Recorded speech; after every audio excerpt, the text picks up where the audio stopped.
Welcome to the Ice Guys, presented by the Hockey Podcast Network. Tuesday, April the 5th, Ian Cameron, Andrew McInnis, and Jimmy Murphy momentarily as well on this Tuesday edition. Ready to break down the Tuesday NHL card. We got 10 games on tap tonight in the NHL. A busy, loaded Tuesday card as it normally is. And just like last Tuesday, there's a lot of big, good games on the card tonight. Looking forward definitely to breaking them down here as we get things going. Of course, it's a Tuesday, which means it is a BetCast Tuesday. We will be back with you at 7 p.m. Eastern tonight for another live Ice Guys BetCast, as we will be breaking it down throughout the night, watching the games live as they unfold, live betting, live commentary, little drinking as well, which is always a fun part of the BetCast as well. Enjoying your favorite beverage, whatever that may be. Looking forward to that. And as always, anyone that watches and listens to the show, welcome to join us on the BetCast. And if you're interested in doing so, just send a DM to me or any one of the Ice Guys crew members, and we will make sure we send out a link to you before the BetCast begins tonight at 7 p.m. Eastern time. So we're definitely looking forward to that and another Ice Guys BetCast tonight at 7 p.m. Eastern time. It is a huge card, and of course, we'll be on for several hours tonight. So let's, instead of the normal recap of last night, we're going to jump right into today's card and start breaking it down game by game as we always do. And we will start with the Columbus Blue Jackets taking on the Philadelphia Flyers. Philadelphia minus 135 home favorites, 6 the total in this game, shaded to the over. The Blue Jackets, back-to-back games for them. They played at home last night against the Boston Bruins, ended up falling short in overtime. Pretty decent effort overall, though, from the Blue Jackets last night, but not enough to pick up the victory against the rolling Boston Bruins, who are playing some pretty good hockey. And now they play the second of back-to-back games tonight against Philadelphia. It'll be Elvis Merzlikins once again in net for Columbus. He's played a lot of hockey lately. They have basically given him every single start recently. Doesn't matter whether it's been 3 and 4 nights. Doesn't matter whether it's been back-to-backs. Brad Larson has basically been playing this guy into the ice at this point. He'll be back in net tonight for the Jackets in this game. On the other side, you've got Philadelphia, who are coming off a rather misleading victory against the New York Rangers in a shootout, 4-3. They were badly outplayed, and look, we even have to give our favorite pinata here. We like to bash him a lot. Martin Jones, we got to give him his due. He had a pretty good game, more than a pretty good game. He was really good in net the Sunday night victory for the Flyers over the Rangers. 46 shots for the Rangers. Jones turned aside 43 of those. Now, the Rangers did get those late third period goals to tie the game, but still, it was an overall pretty good effort from the Rangers. And probably deserved a better fate than they got in that game. But sometimes you need your goalie to steal one. And dare I say it, Martin Jones actually stole a game for his team. I think it's pretty clear that's what we saw on Sunday night.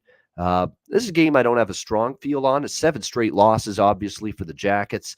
The Flyers had lost 4 in a row before that. Upset win, getting plus 270 they were as underdogs against the Rangers in that 4-3 shootout win against New York on Sunday night. You look at it, the Flyers actually still, the Leaf game, they lost 6-3. It's a lot of nights their effort has not been that bad. But certainly you look at a team that certainly has been able to score goals. They've given up goals as well. Philadelphia has actually been going 6-1 to the over their last 7 entering tonight. The Jackets had gone over the total in 3 straight games, had that streak snapped last night. Definitely would lean that way over the total tonight, but Carter Hart and net, we'll see how he fares. I do want to point out Columbus is 8-3 this year, second night of back-to-back. So again, 2 teams that are out of it, 2 teams playing for exercise. I would lean a little bit to the over. I will have that as a small bet tonight. It's probably one of those games where maybe I add on a little bit more live and hope for a better number during the bet cast that takes place tonight. But a small bet pregame over 6.5. I actually lean Philly a little bit here. I mean, they've certainly got the rest advantage. They did get a win against the Rangers, which was impressive, even if they did get outplayed in that game. And they certainly catch Columbus now second of back-to-back games. But am I in a rush to lay $135? No. obviously with a team that's way out of the mix like the Flyers, but I would certainly lean to the home team if I were to bet the side in this game. Next up, we've got Ottawa, Montreal. We've got Ottawa minus 115, slight road favorites in this game, 6 the total across the board. Canadiens, I talked about them on Saturday night, how I thought that was a pretty decent spot for them to maybe take advantage of a Tampa team that played the night before against Chicago, that had a huge showdown last night with Toronto on tap, that maybe Montreal could just slide in there, maybe take Tampa by surprise, just play a good game, and maybe catch Tampa Bay not playing their best. Well, that Tampa, they kind of did that, although Tampa Bay clearly did not play their best last night either against the Toronto Maple Leafs, and glaring issues with them in terms of, I couldn't believe the number of giveaways and rush chances they were allowing to the Toronto Maple Leafs last night. It's like, this is 2-time defending champions. You could have fucking fooled me. My gosh. I mean, just horrendous at times in the defensive end last night against Toronto. But maybe you just got to credit the Leafs, because their speed and their puck movement, they seem to move the puck and move their bodies and move their positioning quicker than the defense can react. I think that maybe is something we saw last night in that game against Tampa. But no, nevertheless, Montreal, they got themselves a win against Tampa Saturday night in the return, I guess you could say, to Tampa for Marty St. Louis. Of course, played many great years in his career there as a member of the Tampa Bay Lightning, and they ended up getting a nice victory for him in his return back there. And now they return home here to face the Ottawa Senators in this game. It's that typical, two teams that are out of the playoff mix, two teams looking to evaluate talent for next year. In a lot of instances, you don't expect teams to go that extra mile to get in front of a 95-mile-an-hour point shot or anything like that. So you can't expect defensive intensity. You can't necessarily expect blocked shots left and right when you're talking two teams out of the playoffs. That's why I kind of veer more toward high-scoring affairs when you're talking a Columbus, Philly, like we just talked about, or an Ottawa, Montreal. It's just no one's going to lay their body on the line to block a shot when you're 20 points out of the playoffs. It's just, it doesn't make sense to do that. But what I think you will get here is two teams that are giving you pretty good efforts most nights. Ottawa beat Detroit back-to-back games. Like I said, with Tampa, they had a tough schedule there. They lost to Florida and Kakalaki in back-to-back, and they upset Tampa right after that. I like what I'm seeing from Josh Norris. I mean, he's someone from a shots on goal and from a prop perspective, he's someone you can't ignore right now for the Ottawa Senators with the way he's playing right now. The Montreal Canadiens, of course, they've gotten, Cole Caulfield has been a big catalyst during this run. He got his 15th goal on Saturday in that victory against the Tampa Bay Lightning. He's got 11 goals, 5 assists in his last 13 games. I mean, to me, you've got a clear choice with Ottawa and Josh Norris. You got a clear choice with Montreal and Cole Caulfield tonight if you're going to get involved in the player props in this game. I'll go over the total, nothing on the side, because to me, it's just two teams that have not shown the rolling over, two teams that are giving you effort nightly. So I think it could go either way from a side perspective. We welcome in Andrew McInnis, join us here on the Tuesday edition. Andrew, welcome in. What do you think of your Habs? Big win on Saturday for them, obviously, against Tampa. Yeah, very exciting win, and just kind of proves your point and my point about how it's a team that won't really give up. I think that the team that you're seeing over the past couple of weeks, or even the past month and a half, Martin St. Louis aside, has just been a different effort from the players. And it's disappointing because obviously they're out of the playoff hunt and that kind of stuff. But it's great to see that. People always want to see me. People are asking me, "Are you cheering for them to lose so you get a draft pick?" It's like, no, of course I want them to get a great draft pick, but I also want them to give good efforts. And the young guys look confident. All the guys they've picked up and just kind of brought up from the minors too are playing very well, Ian. And the Ottawa Senators know they're going to be able to score goals against the Habs too. I mean, that's the only thing with the Habs. They are giving up goals left and right. I mean, they've turned into a team that has to score 4 goals to win a hockey game at the very least, So I think the over. I'm surprised we haven't seen more 6.5s with the Senators recently as well. Both these teams, really. I'm on the over just like you. I see no reason not to. I think the Ottawa Senators can come together. I kind of feel for the Sens. They've had some really tough games recently, and they've been playing a mixture of lower tier opponents and also top opponents. And against the Canadiens, it's a good opportunity to go out there and play some shinny, as some people like to say. And your point about like blocking shots, to me, it's not really like they don't want to. It's just that these guys, the teams aren't made like that. Like they're just like they don't have those kind of players, and they have the players that are going to finish around the net and that are going to capitalize on 2-on-1s. They don't have the players that are going to dive in front of a 100-mile-an-hour shot, at the point. It's not like they don't want to. I just don't think it's kind of like it's in them, no offense to these teams, but these young guys, they have heart, but I don't think that's just part of their game. So I think over 6 is good. And I also expect some power play goals, which should help us out quite a bit tonight.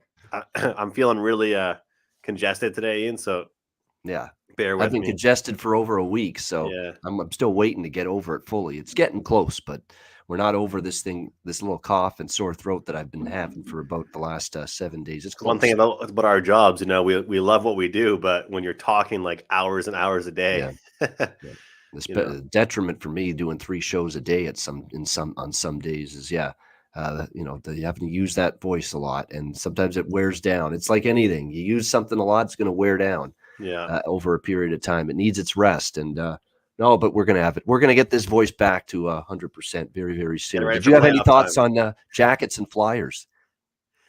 Nothing really on Jackets and Flyers. I honestly kind of like what I've seen from the Flyers recently. I know that might sound kind of funny, but I think that they've actually, and I'm happy you agree. I mean, I think it's kind of a contrarian opinion, my thoughts on teams don't always dictate through a scoreboard, what you're seeing through the score sheet. And I think they're a good example of that. We are seeing fight from them.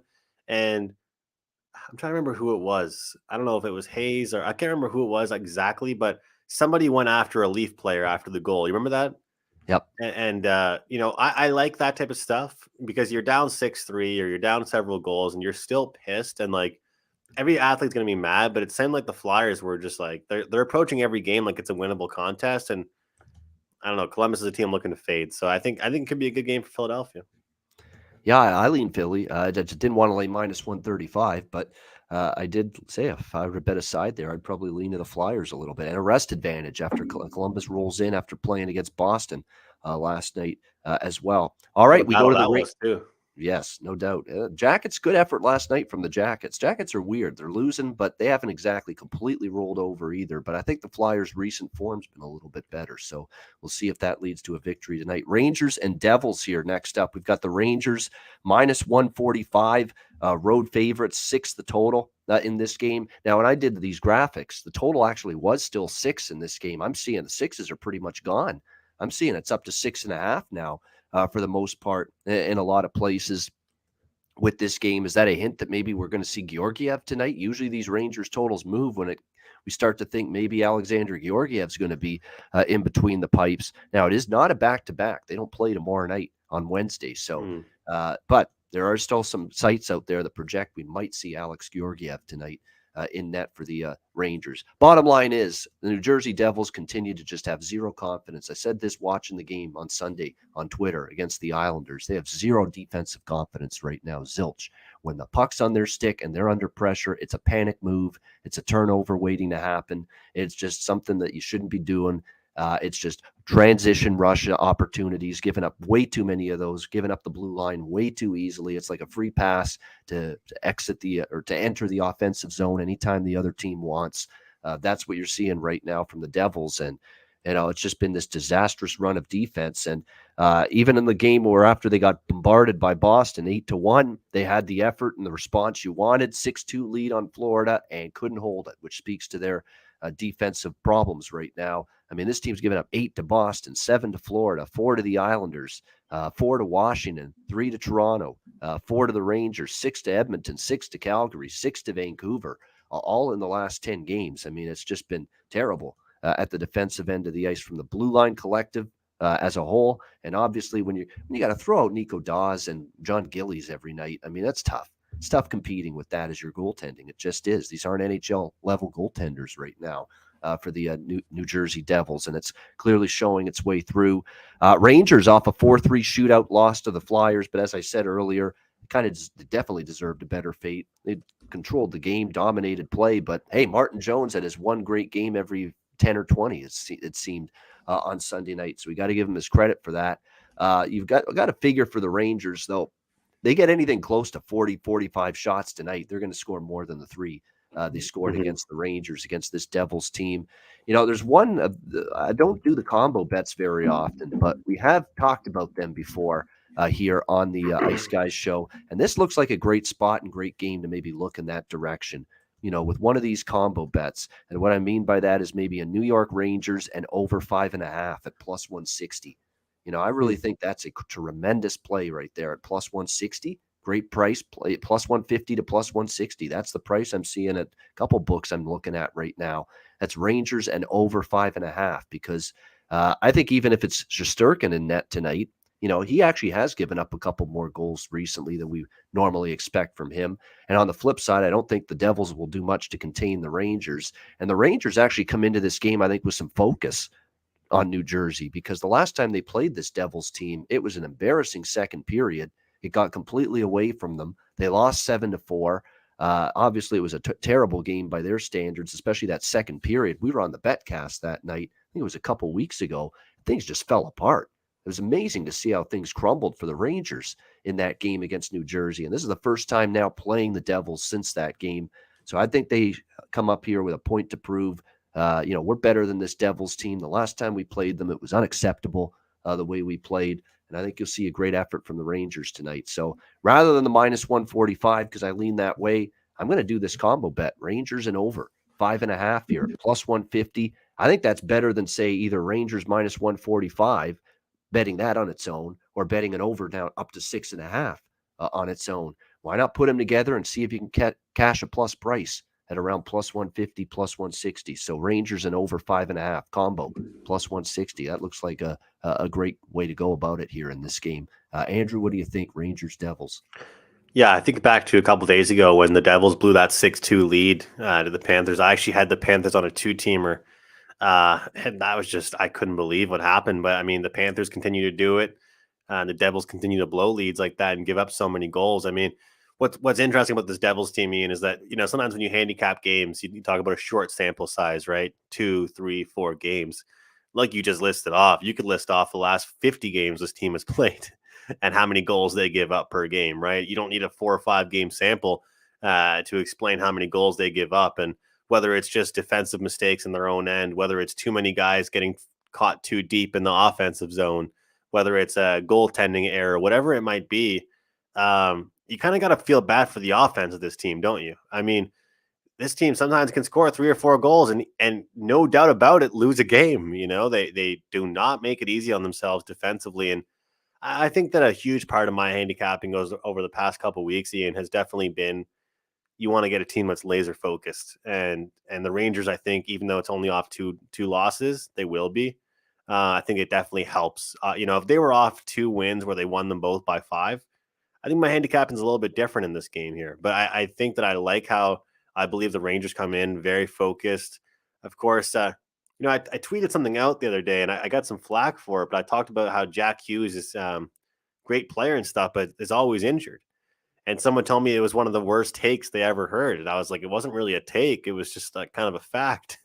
and if you watch that game against the Islanders, he got twisted in a different way, in a funny way. And I felt bad for the guy, but he was injured again. And he's still listed as questionable. Yeah, game time decision tonight for Jack. Yep. Game time decision. So the way I look at stuff like that is that even if he plays, he's still banged up, and do they want to put him out there tonight? Do they want to? I mean, if I'm the GM or I'm the coach, I'm the trainer, would you play, Ian? If you were the GM, would you put Jack Hughes out there tonight? I wouldn't. He's your star for years to come.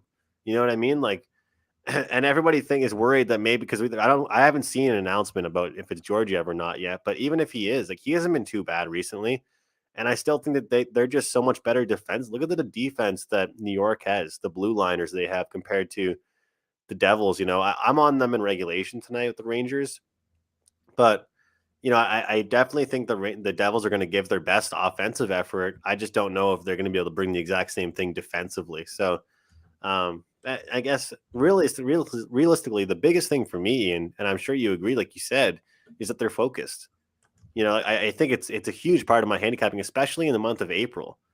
I think that if they came in, the Rangers here, on 3 straight wins, they've dominated all 3 of them. Are you as motivated to bet on them tonight or put them? Which what happened the last time they played New Jersey? Yeah. They were off to 2 monster road wins against Carolina and Tampa Bay, and they sloughed off against New Jersey, and they paid the price for it. They lost that game 7-4. Now it's a totally different situation going into this Devils game. You're off 2 straight losses. You got embarrassed by the Devils in that second period, led to that 7-4 loss the last time you played them. Now you play the Devils for the first time since that game where you lost 7-4. There better be some onus and some focus. You better believe it for the Rangers tonight. If not, shame on them. You hope so. Yeah, you definitely hope so. I'm just going to stick with the regulation, Ian, for my play here. I have no argument with that. I think it's, this is time for the Rangers here in this situations. And even if you want to go with just the minus 145 here, you're not asked to lay a minus 190 or something here for the superior team, which you are in some instances. It's actually a fairly reasonable price, all things considered. So, like I said, the Rangers minus 145. I sign off on that. The over 6.5. I sign off on that. But personally, what I like even more is that combo there, Rangers and over 5.5 here at plus money, plus 150. I mean, great price on that. I thought that was a really good look here for this one. All right, Toronto Maple Leafs, Florida Panthers, one of the obviously marquee games of the night. Toronto minus 170, road favorites, 7, the total in this one. And not only is the total 7, it actually opens 7. It was shaded to the under. It's now shaded to the over. So there's actually people betting over this number of 7. And one of those people is me. I have finally gotten to the point now where when it's a 7, I don't stay away if I like an over. If it's a 7, I'm still taking it. I took 2 Florida overs this weekend, Andrew, with a total of 7. The Jersey game on Saturday and the Buffalo game on Sunday. I said, you know what? To hell with it being 7. I think it's still going to find a way with just what we're seeing right now. What we're seeing from Florida is just a nearly unstoppable offense. I mean, what they're doing is unbelievable at the moment, and it's all 3 lines that can score. I mean, you look at this lineup. Who's chipping in? They're all chipping in. Reinhardt's chipping in. Huberdeau's been a man possessed lately. Barkov is always going to be a threat offensively every single game. You have Claude Giroux now, and Claude Giroux hasn't even gotten it fully going yet with the Panthers. Wait till that happens. And then you got Bennett. You got Verhaeghe, who's had a great year. Duclair's been terrific lately. We know the emergence of Mason Marchment throughout the course of the year for the Florida Panthers. It's just way too much to stop. And then you factor in, the clappers at the back end that can chip in to the offense as well. When you're talking about Sherratt could shoot that puck even without Aaron Ekblad. Montour's a good player that can generate offense from the back end. Just too much to defend here. And you talk about teams that have too much to defend right now against, put Toronto in that boat right now. Just incredible from the Leafs. I mean, even ardent Leaf haters have to say, man, this is impressive offensive display we're seeing from this team right now. I mean, the last 5 wins that they've had, 5 straight wins entering tonight, 5 against Florida, 6 against Boston, 7 against Winnipeg, 6 against Philly, 6 against the 2-time defending champion Tampa Bay Lightning last night. They're just in this goal-scoring mode right now, Toronto, where it's all clicking.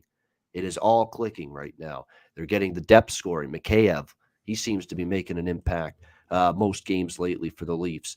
You look at what they're getting from Tavares all of a sudden. He's found some offense. Kerfoot's chipping in. But more than anything, it's the Matthews-Marner combo. Just incredible. I mean, that's just got to be said. It's incredible right now, the combination. Matthews to Marner, Marner to Matthews, like peanut butter and jam. It's what it is right now. Those 2 guys. A hat trick last night for Matthews. To show up with that kind of performance in a statement game, you're battling Tampa for second in the division, which also gives you home ice in the first round of the Stanley Cup playoffs. And to show up with a game like that, a hat trick, you're dominating, you're hounding the puck. That guy, when the puck is, he's like one of those hound dogs, sniffing. It's just like he's relentless on that puck, and he's going to find it, just like a dog looking for some food and some scraps out in the yard. Going to find it eventually, and you can't stop him. And that's Austin Matthews right now. He's going to find that puck eventually, and when he gets it, can't stop him. That's what we're seeing right now. Incredible what he's doing, man. And his shot is so quick. And he could be turning he could be facing that over here and then all of a sudden get the puck and go top corner the other way. It's unbelievable what he's doing. If that depth can continue into the playoffs, they're going to be incredibly dangerous. So that's the most impressive thing for me. It's like, I'm not even really we all already knew how great Matthews is, and I'm going to give him all the respect possible for what he's doing right now. It's unbelievable. But I think the most impressive thing, if you're a Leafs fan, has to be talked about with just the other guys doing the contributing and if that can contribute or transition at all into the playoffs, when the physicality gets ramped up and the moment's bigger, then they're going to be really tough to deal with. So it's obviously gone well for them, and I'm right there with you. And I'll keep it short and sweet. I mean, I'm not scared of the 7 here with this one. I mean, this might be an obvious play, and it's an obvious play for reasons, I think, and let's keep it in mind. This is the toughest matchup that Källgren will face yet, as especially on the road, too, against the Florida Panthers. So both these teams, I mean, we saw what happened with the Florida Panthers, like you said, in the third period. To score 5 goals, including overtime, in a period and a couple minutes in overtime is unbelievable. They're able to do. It's a big scheduling edge for Florida and revenge for Florida. They lost in Toronto last week on a Sunday night 5-2. So, I think Florida probably wins this game, but boy, they didn't give you a bargain. -170 to go against this Toronto team right now. Not enough of a good price for me to go and pull the trigger with Florida. I lean that way, maybe in regulation. Again, wait for the bet. We do have a bet cast tonight. So let's wait, see if we maybe find better prices and better numbers in game. I know it's an Alex B. Smith thing to do that. And I agree in this game, if you like Florida, maybe wait for the bet cast, see if you can find something better live as the game is going on. But definitely do like this game over the total. And yeah, Erik Källgren's been a nice story. But let's be honest, come back down to earth a little bit. The last few starts for the Leafs. He's given up 3 goals or more now in 4 straight starts against Nashville, Montreal, Boston, and Winnipeg. So hasn't been necessarily a smooth sailing for Källgren, the youngster, here in his last couple starts in net. So I think goals both ways is what we're going to end up seeing here tonight. We got Jimmy Murphy with us now on the show. Jimmy, welcome in. Great call for Jimmy on the Leafs. I mean, I was leaning Leafs. Jimmy actually went ahead and took the Leafs last night. And man, was that ever impressive against Tampa Bay from them last night. What do you think here, Leafs Panthers? Yeah, it's a tough swing to turn right around. I mean, it was just a great, impressive win there. And not that I would think there'd be a letdown mentally. I mean, obviously you're going up against the best team in the league, or in the East. But it's physically you got to think they're human, and it's their legs are going to give out a little. So that's why I'm just all over the over here. I mean, I know you're not getting it. It's a tough over. It's a high over under, but I do see a lot of goals here. And obviously the Leafs and Panthers can both rack it up. So give me the over straight up for the whole game. All right. And we'll throw out the 3 games that we already talked about to you, Jimmy. What do you like in these 3 games? Columbus, Philly, Ottawa, Montreal, Rangers, and Devils. For Columbus, Philly, I like the Flyers on the puck line, Rangers and Devils, Rangers on the puck line. And then the Sens and the Habs, I like the Canadiens on the money line. All right, there we go. Good stuff. All right. Go Habs. Go Habs. There you go. All right. Go Liverpool. Go Liverpool. I like it. Reds. Yeah. Yep, up the Reds. Is that today they play? Yeah, in about 20 minutes. Yeah. All right. Good stuff. All right. Next up, we've got Colorado and Pittsburgh tonight. Now, we talked about Toronto and Florida. Toronto and Florida being one of the marquee games tonight. This is another one, Colorado, Pittsburgh. And, of course, they just played Saturday afternoon, the ABC Showcase game on national television in Denver. They meet up this time in the Berg. We've got Pittsburgh -115, home favorites, 6 the total in this game between the Avs and the Penguins. I did bet Pittsburgh here, and I don't do bet against Colorado very often. But it's not just that they lost the first game. They're back home here for the second one. But I actually like Pittsburgh's game against Colorado in Denver.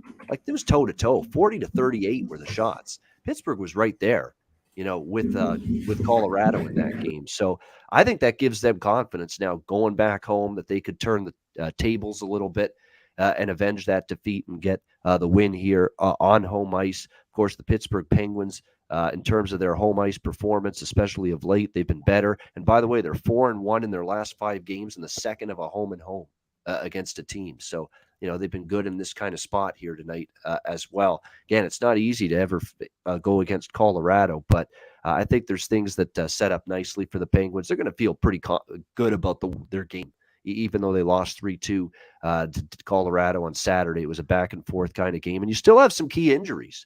And Colorado had to beat Pittsburgh in spite of them on Saturday. At home, you could get last line change. It's not going to be as easy now going on the road without Gabe Landeskog, without Nazem Kadri, who are still out. Sam Girard's still out on the blue line. And now you've got Alex Newhook and Valerie Nichushkin banged up as well for the Avalanche. Nichushkin's got a little bit of an illness. He missed morning practice yesterday. And on the flips, and the other one for Alex Newhook, it looks like he could still play, but he's got an illness as well. So a little bit of a non-COVID illness, a flu bug of sorts, running through the Avalanche just a little bit here in this game. So, and I like the way Pittsburgh played. Like I say, I think it was an even game, and Colorado just got one goal more and won that game 3-2 on Saturday. So give me the Penguins here, -115 back home to earn some redemption for dropping the game to the Avalanche on Saturday. As far as the total goes, I would lean over. I'm always fearful with these two teams and goaltenders. Jari's good right now. Kemper's good right now. They're both in terrific form, these two goalies for their respective teams. But when you're always talking about the same two teams playing each other back-to-back games, sometimes I'm one of those guys that thinks, if the first game goes over, the second game goes under. And if the first game goes under, the second game will go over. So that's for that reason I lean over, because sometimes I think we see a little bit of a different type of game flow, second game between the same two teams compared to the first game when they're playing back-to-back. So for that reason, I would lean over the total in this game, even though, again, we're talking about two teams that I respect their defensive games. Colorado's definitely not an over team right now. They've gone under in 6 of the last 7 games. Pittsburgh's actually had some overs lately, but 2 of the last 3 for them have gone under. The series history has had, back and forth overs and unders. It's just, to me, it's just got that feel where second straight time these teams play each other, a 3-2 the first time. Maybe it slips over the total tonight. Nothing strong, but I would lean that way there with that. Andrew, what do you think here? Obviously, great matchup once again, Avalanche.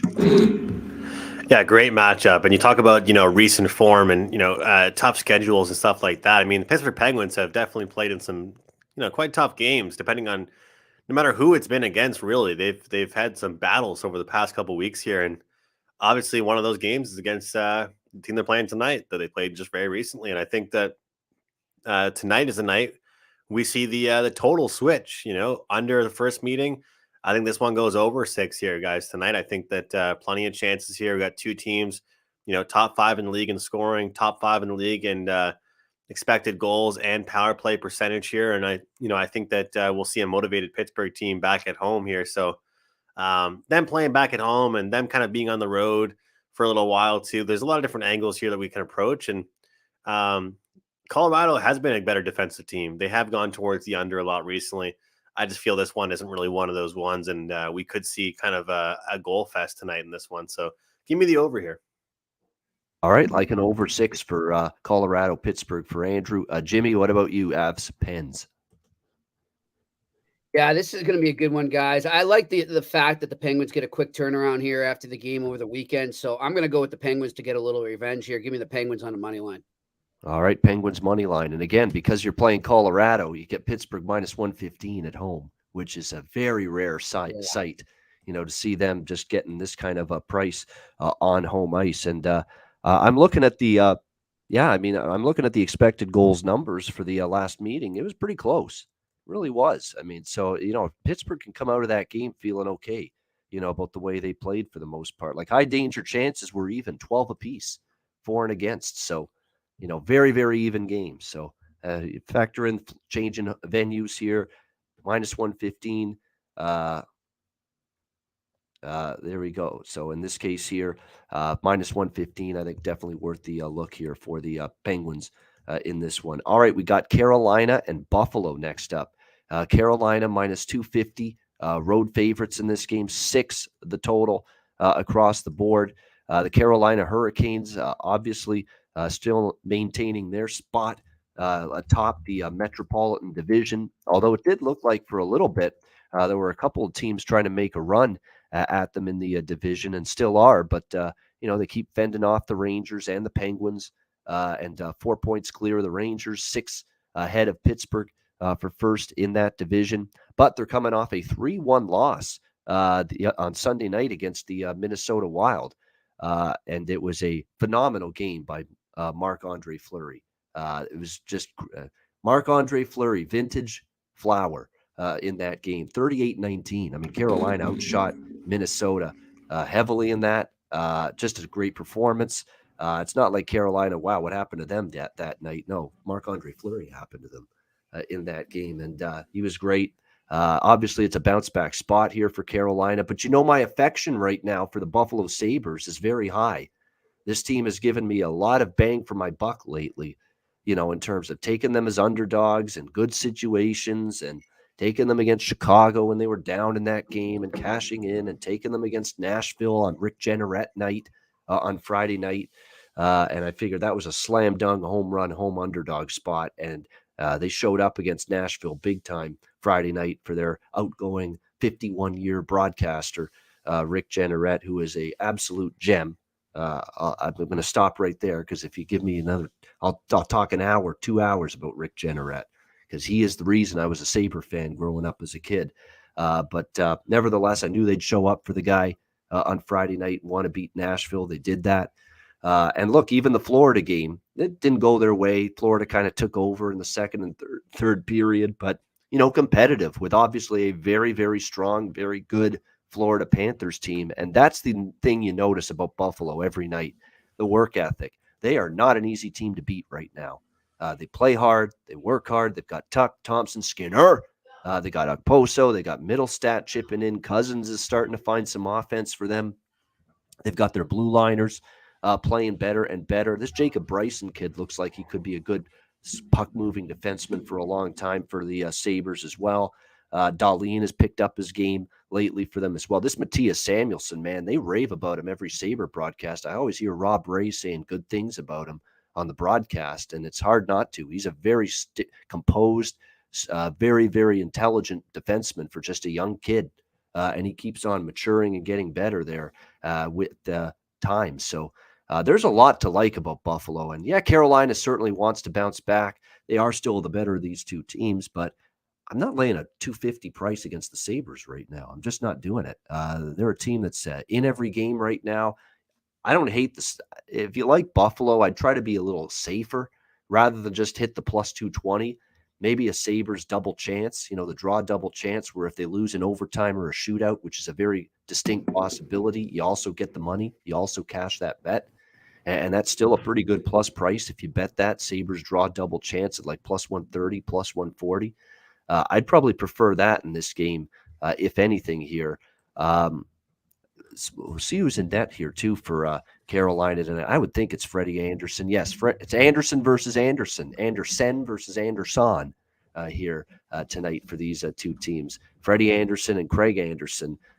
So it'll be interesting. I think the Sabres team total could still end up hitting tonight as well. I mean, you're talking about they always have the Sabres, especially when they're facing a Carolina-type team, 2.5. And boy, this team has just been clockwork getting 3 goals, 3 against Florida, 4 against Nashville, 6 against Chicago, 4 against the Rangers, 3 against Washington, 4 against Pittsburgh, 3 against Vancouver, 6 against, it's just been one after another where 2.5s are extreme value for team totals right now with this Sabres team. So I think I'll probably end up getting in on that as well, the team total for the Sabres. Maybe a little on the Sabres. Like I said, the draw double chance to be a little bit safe at plus 130, 140, where if they lose in overtime or a shootout, you still get the money.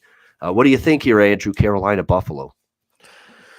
Excuse me. Yeah, look at Buffalo. I think that, similar to you, that there's definitely spots to pick for them to play upset or bet the plus 1.5, bet the double chance, like you mentioned. To me, this might not be one of them. I'm actually on the over 3.5 team total goals for the Carolina Hurricanes, a team that I like defensively. I love their goaltending. I like, what they can bring at the blue line. But I think in this an opportunity where Buffalo gets caught flat-footed. They have a team that's super deep coming to town, and it's kind of a different story tonight here. So that's where I'd lean here tonight, the team total here for Carolina. Carolina has owned this series. There's no doubt. They've won 10 straight. But I will say the last 3 in Buffalo between the Hurricanes and the Sabres, Carolina won all 3, but 5-4 in overtime, 6-5 in overtime, and 5-4 in overtime. So there you go.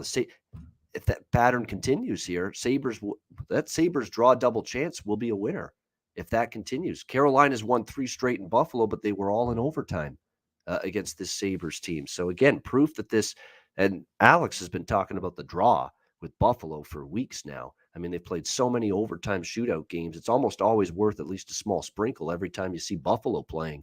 Maybe take a look at the draw because they have just been in so many tight games. What do you think, Jimmy?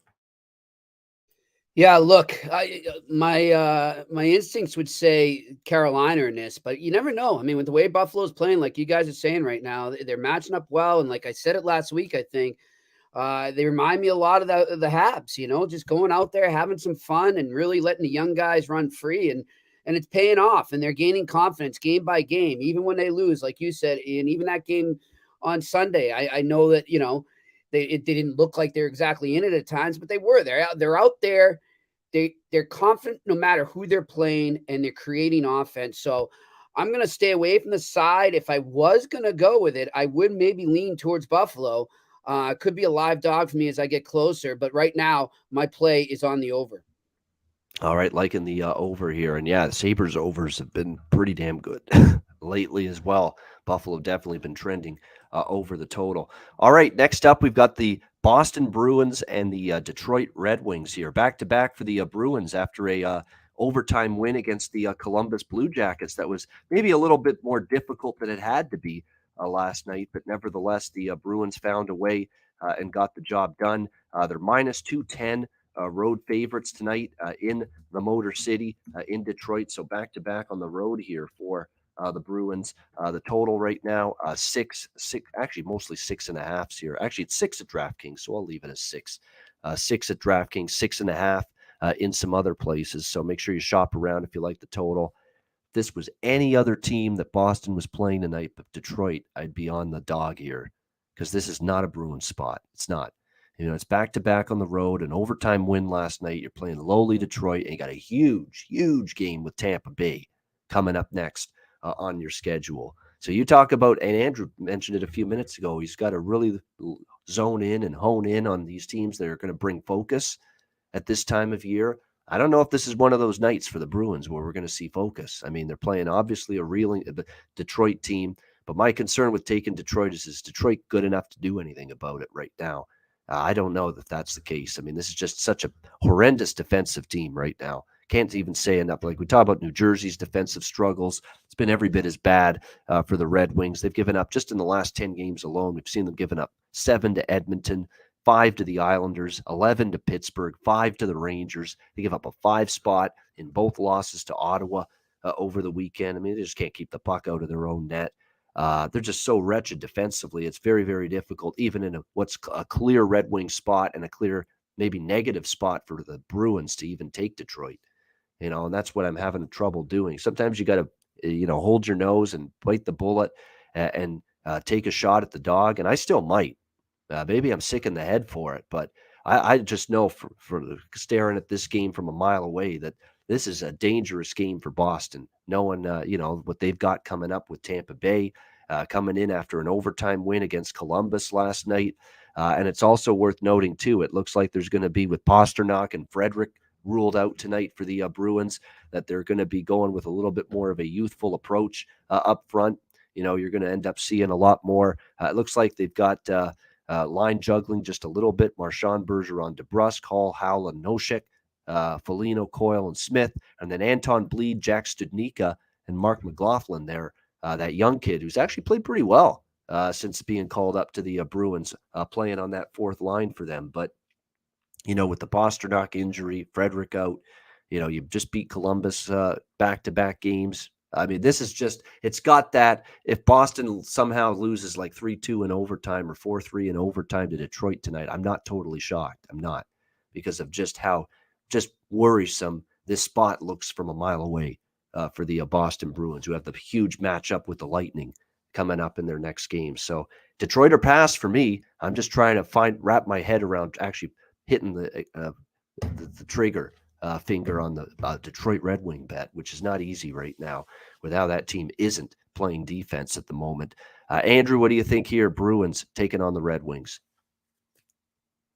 Honestly, don't have much here, but is it really hard to picture an over here with the Red Wings? I mean, I can't see them in any unders recently or in the future. And It sounds like there might be a few guys out for the Bruins, but it could also be a good opportunity for secondary crew to get more ice time. And what happens when that happens. A lot of times those guys flourish underneath that, improved ice time, at least for one game. So, and, there has been some really competitive games for the Bruins lately. So I wouldn't put it past the Red Wings to get a few goals themselves. So maybe over 6 is the play, but I haven't bet anything in this game. Yeah, I certainly I will have the over, by the way, for something in this game before it puck drop. And even at 6.5, although I'll take the 6 right now at DraftKings minus 125. It is worth noting Detroit has gone over the total 4 straight games and 6-1 to the over in their last 7 games. And a big reason why is obviously just having trouble keeping the puck out of their own net. Jimmy, am I crazy to think this is a dangerous little game here for the Bruins tonight? No, I don't think you're crazy to think that right now. I mean, and obviously, look, you're missing David Pastrnak, one of your most lethal weapons out there. And Trent Frederick's been playing well as well out there. And that third line has really been a key to the Bruins' success in the second half of the season here. The fact that they were able to establish that chemistry and have 3 lines deep has been huge for them. So this kind of alters it now, and your lines are getting mixed and matched. But so, yeah, I don't think this is the best spot for the Bruins. But so I'm going to stay away from the side here just because of that. But as far as the over-under goes, guys, I look at it the opposite way. I look at it, you're taking David Pastrnak out of the lineup for the Boston Bruins right now. You're also, like I said, mixing and matching the lines.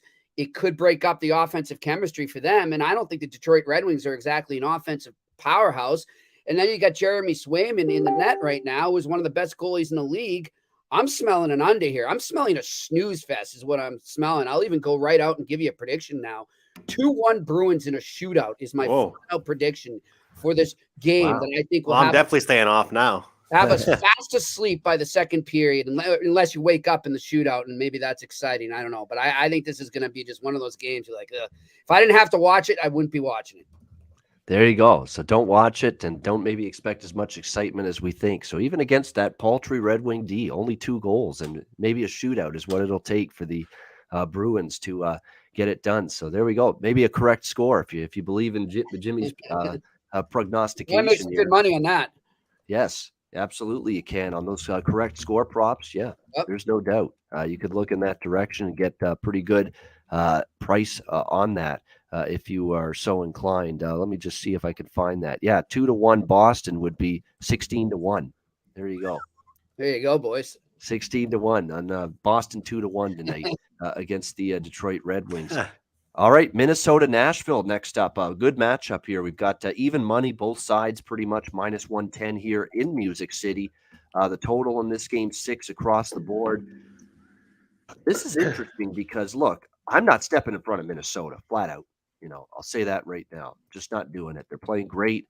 They have really, what I've noticed too is with Fleury now there and with Jacob Middleton bringing him in from the San Jose Sharks, this team defensively is now got it going. And that was always a little bit of an issue there for a bit of time. Minnesota was giving up some goals there and not exactly shutting it down. But I look at the way this team is playing defensive hockey now the last several games. They hold Colorado to 2 goals in a victory, 1 goal for Philly. Pittsburgh's the one exception with that one game they lost their last 10 games where they gave up 4 and maybe weren't as good defensively. And then right after that, they get right back in the saddle. They give up just 1 to Carolina and then 1 in a shellacking, 5-1 over Washington on Sunday night. Now, Middleton's made that team better defensively. Fleury obviously has been great in the moments he's gotten the start for the Minnesota Wild. They're just not a team I'm looking to mess with right now. 9-1 in their last 10 games. They've got all facets of their game going. The power play's been good. Penalty kill hasn't given up a goal now in 2 straight games.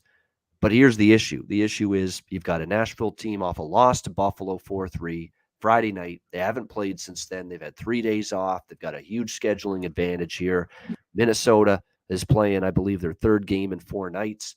That is definitely something that's a bit of a detriment. And can Nashville step up, take advantage of it is the question. And one thing about Nashville is we know this team on home ice has been very good.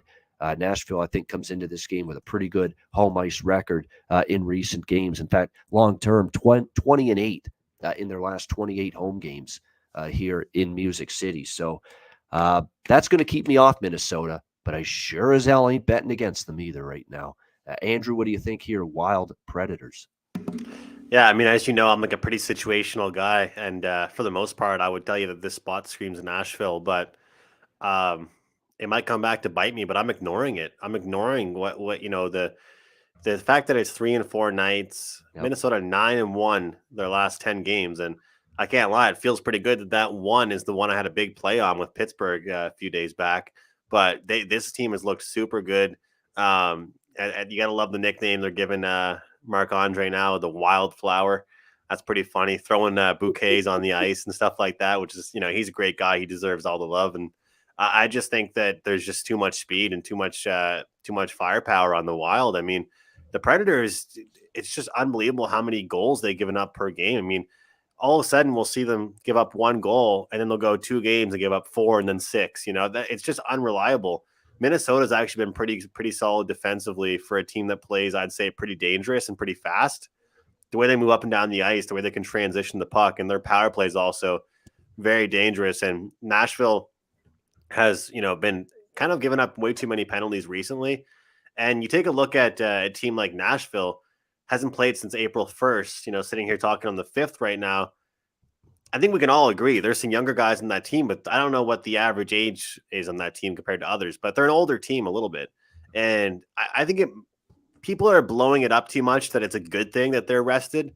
I don't think it is a good thing that they haven't played in, several days. I think it's like this Wild team is coming to town. They're fast. They're doing well on their road trip. I think it's going to take a lot to take them down. And I'm not ready to step in front of them. So I'll take the Wild tonight. All right, liking the Wild. I don't fault anyone for taking the Wild, even with Nashville rested going into this game. They're playing well. Fleury's already been confirmed in net. There was hope Matt Boldy would find his way back onto the ice tonight for Minnesota, as he's been battling an upper body injury, but he will be. They're going to be cautious with him. They've ruled him out for tonight, so this will be his 3rd straight game for Matt Boldy out of the lineup due to that upper body injury. But Minnesota's got forward depth now. I actually like some of the moves. We didn't talk as much about the forward moves they made. Tyson Jost, getting him from Colorado, he's made an impact already with this group, playing on the 3rd line with Freddie Gaudreau and Kevin Fiala. Foligno, Eriksson X got it going again right now. Tyson Jost has been awesome with them. Yeah, Tyson Jost fit in nicely. And to think he was almost like a Colorado, almost like an expendable piece because of how loaded they are. Can you imagine that? Colorado was so loaded up front. Yeah. Tyson Jost, we could be gone. Yeah. Yeah. I mean, that tells you how sick things are with them right now. And yes, Tyson Jost has fit in nicely. And it goes without saying what they're getting right now from Kaprizov, Hartman, and Zuccarello on the top line. Jimmy, what do you think here? Wild Predators. I'll make it quick here. I like the Minnesota Wild in this. Look, Nashville's been one of these teams, guys.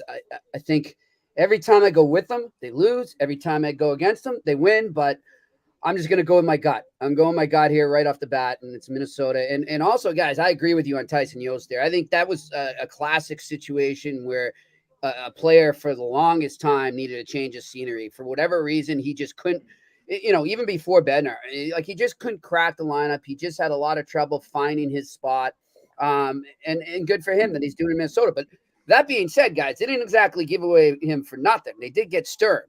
And I think that's a very serviceable depth player, especially when the playoffs come and you've got injuries. I think he's one of those Swiss Army knife type players that can go anywhere you slot him in the lineup. So I think it was a good deal, a great hockey trade for both teams, and rare that you see that between 2 division rivals. That's true. Trading within the division is always looked upon as a big risk for a lot of general managers out there. And the fact both of them got involved in a deal like that and probably ended up benefiting both teams long term with these moves. I wish we saw more of it. I think it's good for the game when you see stuff like that. And I think cap things too, guys. I don't have the numbers in front of me, but I would imagine given Colorado's cap situation going forward, they needed to figure something out there. And I'm thinking Stern probably gives them a little more of a bargain. Yeah, definitely. I think there's definitely some truth to that. And, so he'll be a good player for them in Colorado. There's no question about that. I mean, that's a nice getting Sturm for the long term there. But definitely, like I said, it's been an immediate fit we've seen from Tyson Jost here with the Minnesota Wild as well. So looks like a good trade for both teams, as Jimmy said. Islanders and Stars next up. We've got Dallas minus 135 home favorites, 5.5 the total in this game. Dallas returning home off a pretty successful road trip, although I said it all throughout that road trip for Dallas. These were all games they should have won against, the likes of Anaheim twice in a row, and they won, but they 3-2 both games. It's not like they put the boots to Anaheim. 3-2 in one game, and they needed overtime to beat them 3-2 in the second game. They hung on for dear life against a struggling San Jose Sharks team, 5-4, the third game of that road trip.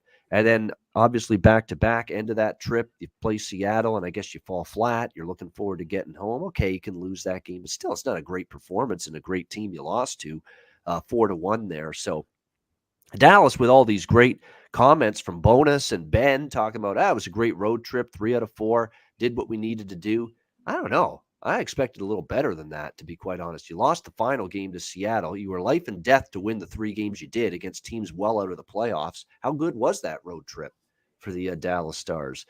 All I have to say is you better elevate your game tonight, because you do have a New York Islanders team that isn't rolling over. And believe it or not, if Washington keeps spitting the bit like they've done the last couple of games, and the Islanders can keep mowing along to victory here, I don't want to say it's very tough. It's going to be very difficult, but it's not totally impossible that the Islanders could actually somehow steal Washington's second wildcard spot. It's going to take a lot. Washington's going to have to absolutely collapse down the stretch the last 3 weeks, and the Islanders are going to have to win pretty much all their remaining games, or at least all but 1 or 2 of them, to give themselves a chance. But crazier things have happened, and they're playing like a team that hasn't totally rolled over here, the New York Islanders. They've won 4 in a row against the Jackets twice, the Rangers, the Devils, and Dallas. I don't trust them as favorites here off the road trip. I know they play good at home. I get that. They are desperate for points. They are on the outside looking in. Vegas, after beating Vancouver, is now back in that second wild card spot, which means Dallas is on the outside looking in. So this is a huge game for Dallas, no doubt. But I like the momentum for the Islanders right now. I do have a small Islander bet tonight, plus 115 in this game. Dallas is a funny, weird team to me. And just when you think it's time to trust them and count on them, and then they spit the bit on you. That's Dallas right now. And that shouldn't happen. You've got Ben, you've got Sagan. These are veterans that one game they'll just be absolutely dynamite, and one game you can't find them with a telescope. That is essentially what you get from Jamie Benn and Tyler Seguin. It's been that way for years now with Dallas. I don't trust them as favorites tonight against this hard-trying Islanders team. So I like the Islanders a little bit here, plus 115. Andrew, Islander Stars. I know it sounds like I'm liking a lot of overs tonight, but it's because a lot of them have been hitting, and I like the over 5.5 tonight with these two teams. You've seen 4 of the last 6 for the Islanders go over. We ended up seeing 7 goals in that Devils game, which had actually opened up at 5.5 and closed at 6. And I think the Stars kind of, I always say this, I kind of like wake-up calls, 3 straight wins for the Stars, then a little wake-up call loss against the Seattle Kraken, which I think that, sure, they want to be a good defensive team, but I don't know if they can.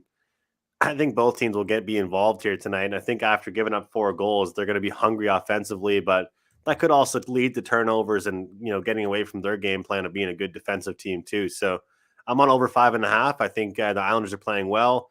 Let's not forget they started off the year with a 13-game road trip. They dealt with COVID and didn't get to shut down. Same thing with Ottawa, and then every other team that got COVID got to shut down, and it was just a real rough first half of the season for the Isles. So they're a lot better than the season has kind of dictated they are, and I think they're a bet on in the late half of the season.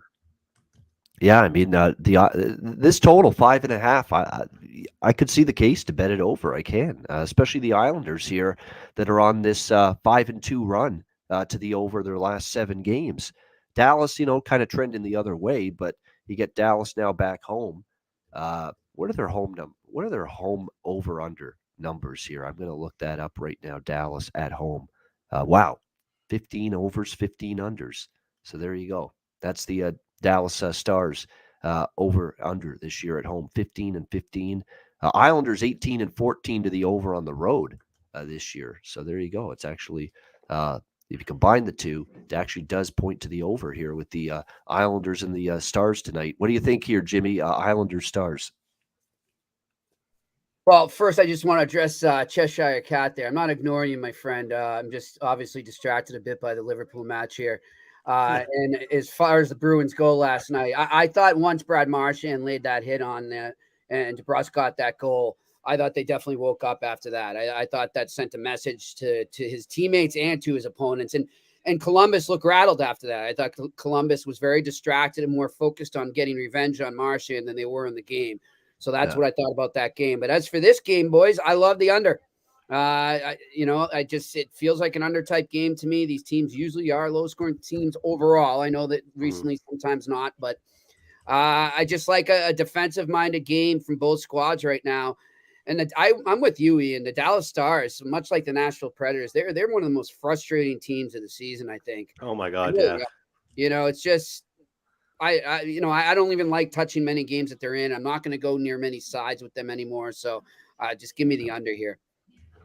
Yep, it is. It can be a maddening team. That is for sure. And we'll see what they deliver tonight here against the Islanders. All right, final game, 10th and final game of this Tuesday card. Edmonton Oilers, San Jose Sharks. Edmonton minus 180, road favorites, 6.5 the total in this one. You could put Edmonton right there with Toronto, Florida, these teams that just can't stop scoring right now. That's the Edmonton Oilers right now. They've now got Connor McDavid having hit 40 goals. Leon Draisaitl is still trying to keep pace with Austin Matthews and the 50-plus goal plateau in the NHL this year. I don't see if they're going to slow down tonight. I mean, this has been a really remarkable run of offense for the Edmonton Oilers. The last 6 games, 5 against San Jose, 5 against Calgary, 6 against Arizona, 4 against LA, 6 against St. Louis, 6 against Anaheim on Sunday night. And look, both of these guys at the same, first of all, when they're both, one of the two is playing lights out and insanely good, they're already tough to handle. Now they've got them both playing at a high level and just lighting it up at the same time, talking about Connor McDavid and Leon Draisaitl. And it's just very difficult for the opposition right now. I mean, what they're doing is impressive at the moment. Draisaitl now has a point streak that's lasted 12 games, 12 goals, and 10 assists during this 12-game point streak. Just incredible stuff for him. McDavid had a goal and 2 assists in the win against Anaheim Sunday night. He's on a 13-game point streak, 11 goals, 15 assists during that 13-game point streak. Why don't you just look at McDavid and Draisaitl points props, over 1.5 points?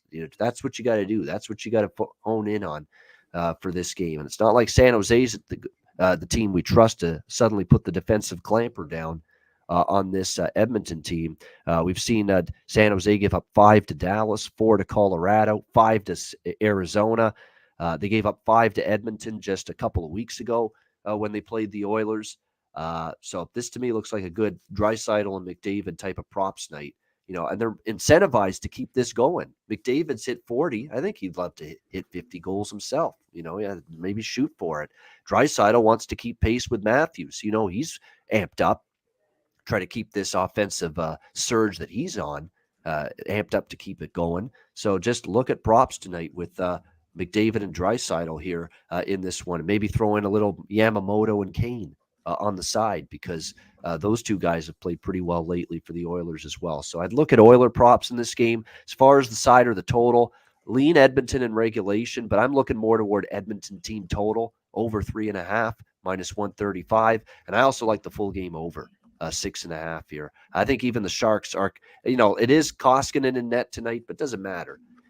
The opposing team's usually good to crack the scoreboard a couple of times against Edmonton. They're still not necessarily shutting it down and locking it down every single night. Hyman too. Yep, can't argue with that. Rasim. There's a lot of good Oiler prop opportunities tonight for sure. But for me, in terms of the side and the total, I like the Oilers team total over 3.5, minus 135. I also like the full game over 6.5 here at around minus 120. I think the Oilers team total and the full game over, I think they'll both hit in this game. Andrew, what do you like here? Oilers, Sharks. Yeah, one thing interesting I found, Edmonton 1-5 last 6 in the row, but also 4-9 last 13 against San Jose. I mean, You talk about the Stars being a weird team to understand. How about the Sharks team too, Ian? Yes. That's a weird team to understand as well, man. Sometimes they'll put up some goals, and then sometimes they'll go on a random 4-game losing streak where they can barely do a thing.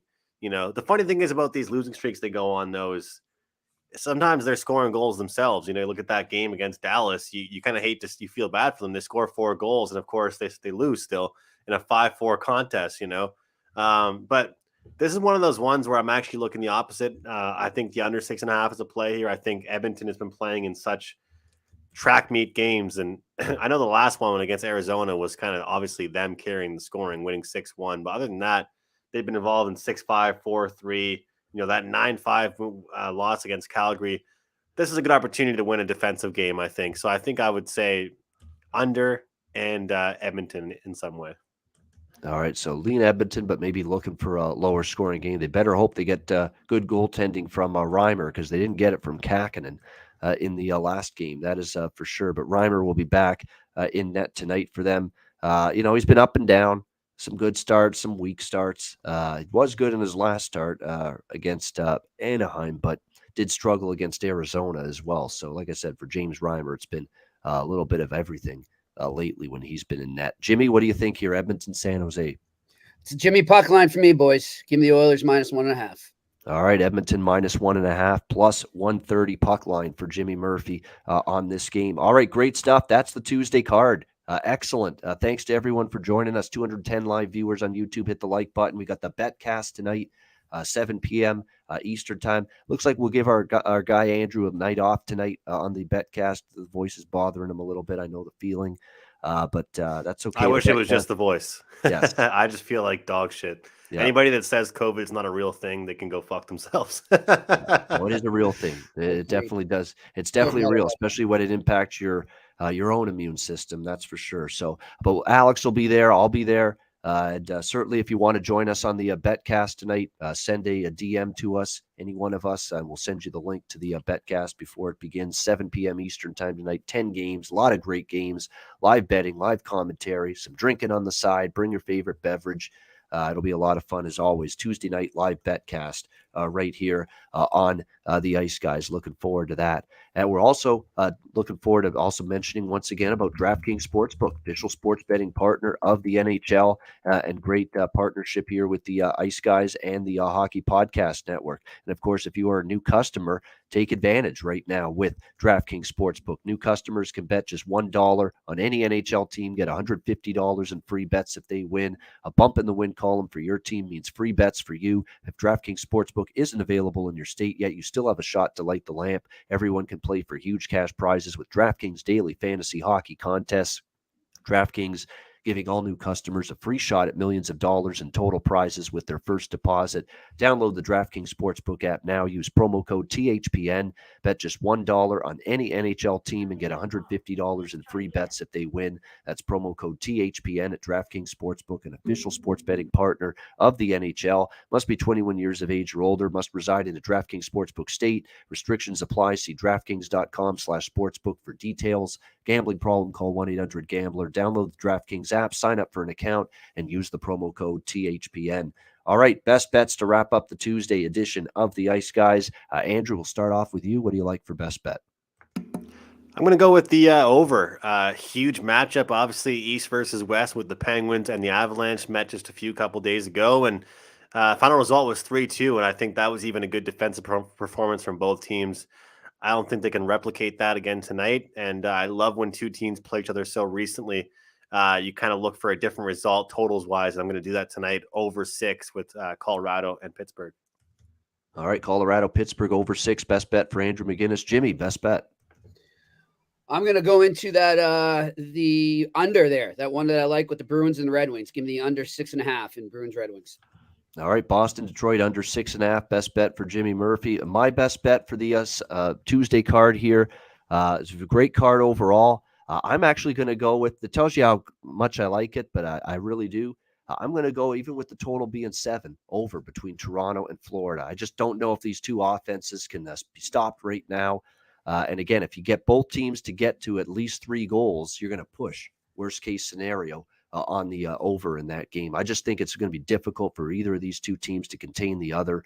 Even at 7, it's best bet worthy. Leafs, Panthers, over 7 for me for my best bet on this Tuesday NHL card. I believe something good happened for Liverpool right now. And I can tell the reaction for Jimmy. Oh, yeah. Reds up, 1-0. huh?